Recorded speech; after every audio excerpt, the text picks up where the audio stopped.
Hi అండి, నమస్తే. Welcome to Nivedita's kitchen. ఈరోజు మనం ఈ వీడియోలో సింపుల్గా ఎంతో టేస్టీగా దొండకాయ ఫ్రై ఎలా చేయాలో చూసేద్దాం. నేను చెప్పే ప్రాసెస్లో చేసేయండి, టేస్ట్ చాలా బాగుంటుంది. ముందుగా దానికోసం అరకేజీ దొండకాయలను తీసుకొని ఇలా చిన్న పీసులుగా కట్ చేసుకోవాలి. టేస్ట్కి సరిపడా సాల్ట్, 2 టేబుల్ స్పూన్ల ఆయిల్, 1 టీ స్పూన్ ఎండు కొబ్బరి పొడి, 1/2 టీ స్పూన్ పసుపు, 2 ఎండుమిర్చి,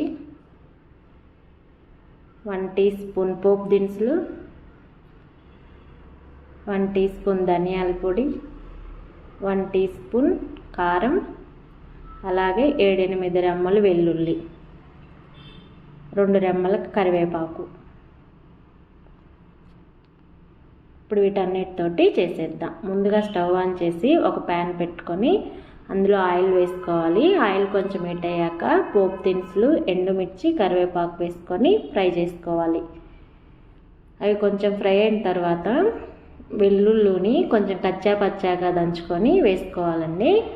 ఇలా వెల్లుల్లి కూడా ఫ్రై అయిన తర్వాత కట్ చేసుకున్నటువంటి దొండకాయలు వేసుకొని అందులోనే పసుపు కూడా వేసుకొని మొత్తం ఒకసారి బాగా మిక్స్ చేసుకోవాలి.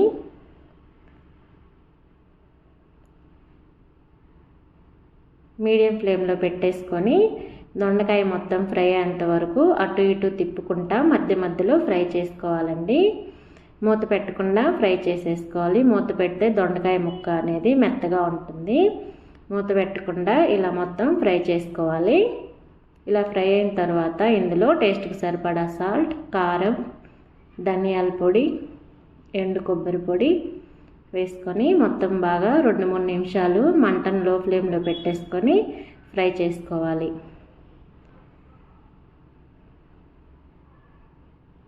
ఎంతో టేస్టీగా ఉండేటువంటి దొండకాయ ఫ్రై రెడీ అయిపోయింది.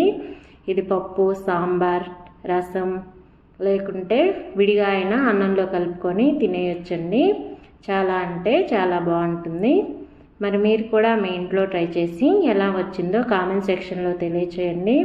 ఈ వీడియో కానీ నచ్చినట్లయితే లైక్ చేయండి, మీ ఫ్రెండ్స్కి, రిలేటివ్కి షేర్ చేయండి. నివేదితాస్ కిచెన్ ఛానల్ని సబ్స్క్రైబ్ చేసుకోండి. పక్కనే ఉన్నటువంటి గంటని కొట్టేయండి మరి.